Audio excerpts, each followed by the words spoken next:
You saw the shot. The light was perfect, the moment was there, and you pressed the shutter.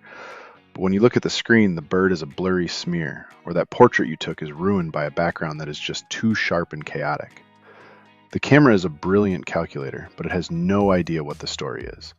Auto mode exposes the scene, but it doesn't interpret the moment. When you leave your camera in full auto, you are handing over the authorship of your image to a microchip. I'm Dale Sinclair, and today we're fixing blurred action and missed focus by mastering your camera's creative shooting modes. Today we step off the green auto square for good. Look at the top of your camera. Typically, you'll see a dial with four main letters, P, S, A, and M. On Canon bodies, S and A are called TV and AV. These are your semi-automatic and manual modes. They are the keys to the kingdom. We talked about the exposure triangle in the last module: aperture, shutter speed, and ISO. These shooting modes dictate which of those three settings you control and which ones the camera calculates for you. Let's break down the machine. First is program mode, or P. Think of this as auto, but with veto power. In program mode, the camera still calculates the required aperture and shutter speed to get a balanced exposure. But unlike full auto, your camera will not pop up the flash unexpectedly. It also allows you to override the ISO, the sensor's electronic signal strength, and adjust your white balance. And if you spin your main dial, you can shift the aperture and shutter combination that the camera chose, without changing the overall exposure. That's called program shift. If you scroll far enough, you'll hit the limits of your lens or shutter. Program shift can't break physics. It's a great safety net when you are transitioning out of auto and just want to control the colors and the light sensitivity without worrying about the math. Next is shutter priority, labeled S, or TV for time value.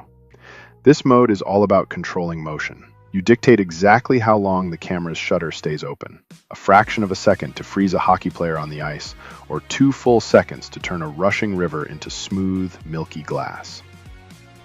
You set the time, and the camera automatically adjusts the aperture to make sure the photo isn't too bright or too dark. If your subject is moving, and the story you are telling relies on either freezing that motion or blurring it, shutter priority is your tool. If the lens is already wide open and still can't gather enough light, the camera will underexpose the image. That's your cue to raise ISO or switch modes. Then we have aperture priority, labeled A, or AV for aperture value. If shutter priority controls time, aperture priority controls depth. By changing the aperture, the physical size of the opening in your lens, you control the depth of field. That is the plain language term for how much of your image is actually in focus from front to back. Aperture is the main driver of depth of field, but distance and focal length also shape how much of the scene appears sharp. Depth of field isn't just about making things look cinematic, it's about directing the human eye. The viewer will always look at the sharpest part of your image first. By controlling the aperture, you are aggressively telling the viewer exactly what matters in the frame and what is just context. If you want that beautiful, creamy, blurred background for a close-up of a poppy, you dial in a wide aperture like f2.8. The camera will automatically calculate a fast shutter speed to compensate for all that light pouring in. If you are standing where the St. Lawrence meets the Atlantic in Quebec and want the coastline at your feet and the horizon miles away in your frame, you dial in a narrow aperture like f14. Far more of the scene comes into focus, and the camera will lower the shutter speed to let in enough light. Just remember that extremely narrow apertures can soften the image slightly due to diffraction. If this breakdown is already changing how you look at your camera dial, make sure you're subscribed for more field dispatches. We build these foundations so you can survive out there. Finally, we arrive at manual mode, M. In this mode, the safety wheels are completely off. You set the aperture, you set the shutter speed, and you set the ISO. The camera will show you a light meter at the bottom of the screen, indicating if it thinks you are too bright or too dark, but it will not stop you from taking the shot. Some photographers use manual mode with auto ISO, locking in motion and depth while letting the camera handle changing light. So how do you choose between them?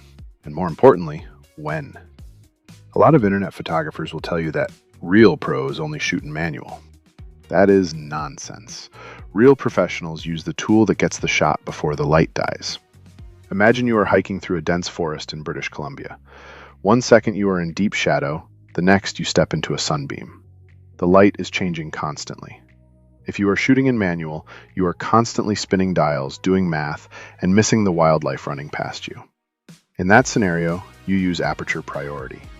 It acts like a semi-automatic transmission. You lock in your depth of field, say f4 to keep your subject isolated, and you let the camera ride the shutter speed up and down as you move through the shadows and the sun. You maintain creative control over the look of the image, but the camera handles the changing exposure instantly. Let's look at another scenario. What if your story is about the bitter cold? Imagine you are standing on the corner of Portage and Main in Winnipeg during a winter squall. If you shoot that blizzard in full auto, the camera's computer will likely try to freeze the snowflakes into harsh, static white dots. It looks messy and chaotic. But if you switch to shutter priority, you take control of the time. You drop your shutter speed down to 1/30th of a second. Suddenly, those snowflakes blur into long, diagonal streaks across the frame. You aren't just documenting the weather anymore. You are making the viewer feel the howling wind. You use the machine to capture a feeling. But what about when the camera is wrong? When do we use manual? You use manual when the environment is actively trying to trick your camera's computer. If you are shooting in a heavy Canadian winter, surrounded by bright white snow, your camera's meter will panic. It thinks the world is too bright, so it darkens the image, turning your pristine white snow into muddy, underexposed gray. Your camera's meter is calibrated to middle gray, so bright snow tricks it into underexposing. Snow scenes are where manual mode becomes a shield against your camera's instincts. In that environment, you switch to manual. You ignore the camera's warnings, overexpose the image on purpose, and capture the snow exactly as it looked to your eye. You can also stay in aperture priority and use exposure compensation to brighten the snow by +1 or +2 stops. This is part of our professional code. We don't rely on generative software to blur our backgrounds after the fact, and we don't try to fix blown out, terribly exposed files in the darkroom. We use the optics in our hands to capture the physics of light exactly as it happened in the field. Here's your assignment for this module. We aren't testing to see if your camera has flaws. We are testing your ability to command it. I want you to go outside and find a moving subject. It could be traffic on a rainy city street, a flowing creek, or your dog running in the park. You are going to take 2 distinct photos of the exact same subject. Step 1. Switch to shutter priority, S or TV. Dial in a very fast shutter speed, at least 1/1000th of a second. Take the shot. You are looking to completely freeze time. Every droplet of water, every spoke of a tire, perfectly still. If the image looks too dark, that means your lens has hit its maximum aperture. Raise your ISO to give the camera more signal to work with. Step 2. Switch to aperture priority, A or AV. Dial your aperture to the lowest number your lens allows, maybe f4 or f2.8. Get close enough that the background fills the frame behind your subject. This exaggerates the blur. The closer you are to your subject, the stronger the background blur becomes. This is physics, not a camera trick. Just keep an eye on your shutter speed so your subject doesn't turn into a ghost. If your shutter drops below 1/200th for a moving subject, you may start to see motion blur. You are looking to melt the background away into a soft blur, forcing the viewer to look exactly where you want them to. Step 3. The review. Sit down and look at the playback screen on your camera. Press the Info or Display button until you see the exposure settings on your screen. For your first photo, see what aperture the camera had to choose to accommodate your fast shutter. For the second photo, see how low the shutter speed had to drop to give you that blurred background. Notice what shutter speed the camera had to choose to compensate for that wide open aperture. This is the moment the exposure triangle stops being theory and becomes muscle memory. Compare the 2 images. You'll realize you didn't just document a scene, you actively interpreted it. You've officially taken the authorship back from the microchip. Getting off auto mode can feel intimidating. You are taking off the training wheels, and yes, you might take a few badly exposed photos while you learn the balance. That is part of the process. But once you understand that S controls time and A controls depth, the camera stops being a mysterious black box and becomes a true extension of your intent. Welcome to the foundation of the North of Wendigo curriculum. Next time, we dive into your glass, how different focal lengths physically alter the geometry of the world around you. I'm Dale Sinclair.